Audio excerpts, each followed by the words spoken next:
अस्सलामुअलैकुम। मेरा नाम है असमतुल्ला। आज हम आपको एंटीबायोटिक के बारे में डिटेल से बताएंगे कि एंटीबायोटिक क्या चीज़ है और ये कैसे दरियाफ़्त हुई। एक ज़माना था कि टीबी एक जानलेवा बीमारी थी, लेकिन आज तरक्की याफ्ता ममालिक में कम देखने को मिलती है। ऐसा क्या हुआ कि एक जानलेवा बीमारी इतनी हकीर बन गई?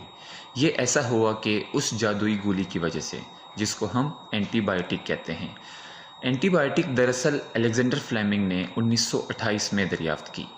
इसने देखा कि इसके एक्सपेरिमेंट्स के डिशेस में एक फंगस हो गई, और जहाँ जहाँ वो फंगस मौजूद थी वहाँ वहाँ वो बैक्टीरिया मर चुके थे। अलेक्जेंडर फ्लेमिंग ने उस फंगस पर रिसर्च शुरू कर दी। उसे पता चला कि वो फंगस पेनिसिलिन है, और इस तरह दुनिया की पहली पेनिसिलिन एंटीबायोटिक दरियाफ्त हुई। लेकिन एंटीबायोटिक भी दो किस्म की ही होती है। वो जो बैक्टीरिया को मार डाल देती है उसको बैक्टीरियोसाइडल कहते हैं, और जो बैक्टीरिया की रोकथाम करती है उसको बैक्टीरियोस्टैटिक कहते हैं।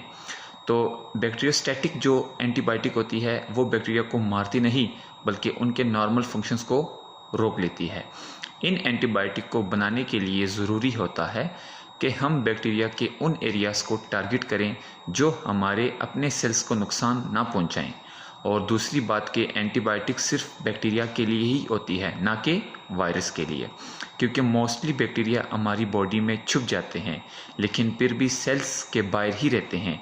इसीलिए ऐसी दवाई बनाना जो कि बैक्टीरिया को ढूंढकर उनसे चिपक जाए या उनके अंदर चली जाए तो पॉसिबल होता है। लेकिन वायरस हमारे सेल्स में घुस जाते हैं और अपना खाना पीना और 1 से 2 हो जाना, 2 से 4 हो जाना, यानी अपनी ग्रोथ हमारी सेल्स की मदद से करते हैं। तो वायरस के अगेंस्ट एंटीबायोटिक बनाना बहुत ही मुश्किल हो जाता है। बैक्टीरियोस्टैटिक एंटीबायोटिक बैक्टीरिया के उन हिस्सों को टारगेट भी करती है जिससे बैक्टीरिया की ग्रोथ रुक जाती है।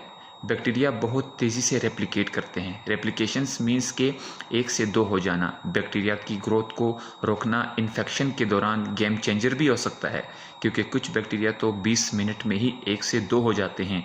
अगर आपको ये बहुत स्लो लगता है तो सोचिए, अगर एक बैक्टीरिया रेप्लिकेट करता है 20 मिनट में, तो अगले 5 घंटे में एक बैक्टीरिया से 15,000 और 10 घंटे में 5 अरब 36 करोड़ तक पहुंच जाते हैं, क्योंकि कंपाउंड इफेक्ट।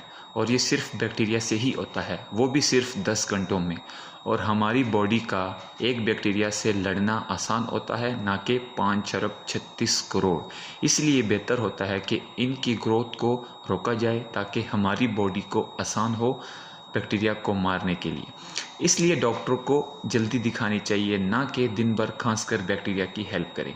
हम कैसे बैक्टीरिया को रोक सकते हैं? रेप्लिकेट करने से भी, और बहुत से तरीके। एक जैसे कि उनकी डीएनए रेप्लिकेशन।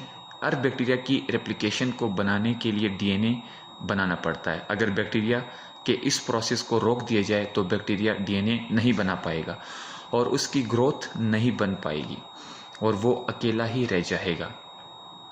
और नंबर 2, उनका मेटाबॉलिज्म को रोककर। हर बैक्टीरिया को बढ़ने के लिए, इवन डीएनए को रेप्लिकेट करने के लिए प्रोटीन की ज़रूरत होती है।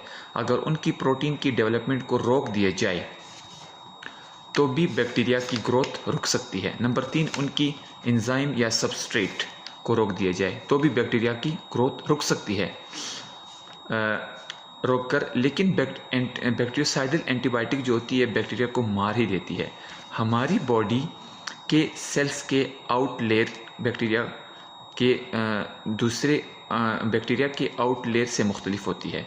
हमारी सेल्स के आउटर लेयर के सेल्स को सेल मेम्ब्रेन कहते हैं और बैक्टीरिया के सेल्स को सेल वॉल कहते हैं। दिलचस्प बात यह है कि सेल वॉल की कंपोजिशन या मेम्ब्रेन सबस्ट्रेट सेल की कंपोजिशन से मुख्तलिफ होती है, विच मीन्स अगर हम कोई ऐसा केमिकल बनाना चाहें जो सेल वॉल की कंपोजिशन को तोड़ दे तो इससे हमारे अपने सेल्स को नुकसान नहीं पहुंचेगा।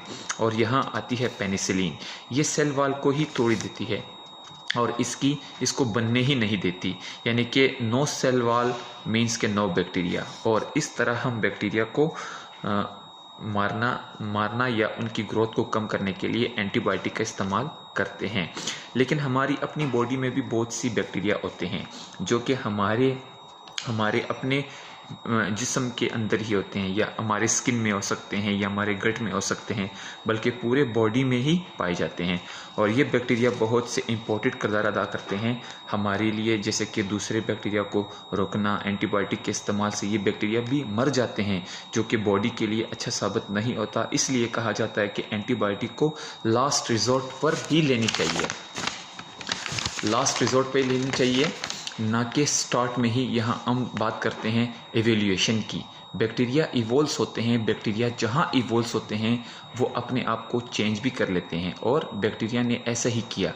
जब बैक्टीरिया पर एंटीबायोटिक यूज़ होती है तो बैक्टीरिया मरना शुरू होती है, लेकिन जो बैक्टीरिया चुप कर बैठे हुए हैं या उन तक ड्रग की हल्की मकदार पहुँच रही होती है, उन बैक्टीरिया ने सीख कर अपने डीएनए को मॉडिफाई किया।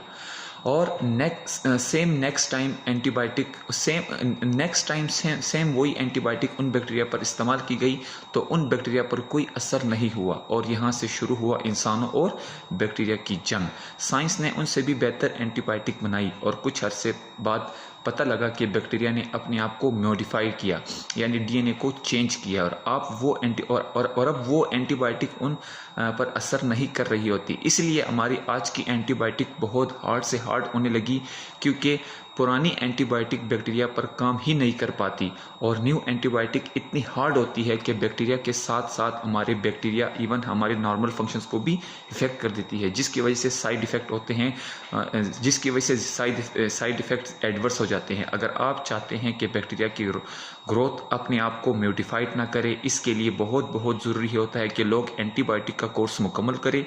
जो लोग 10 दिन के कोर्स में 5वें या 6ठे दिन ही छोड़ देते हैं और कहते हैं कि हम ठीक हो गए हैं और हमें एंटीबायोटिक की अब कोई ज़रूरत नहीं है, तो वो एक्चुअली छुपे हुए बैक्टीरिया को मॉडिफाई होने का मौका दे रहे होते हैं।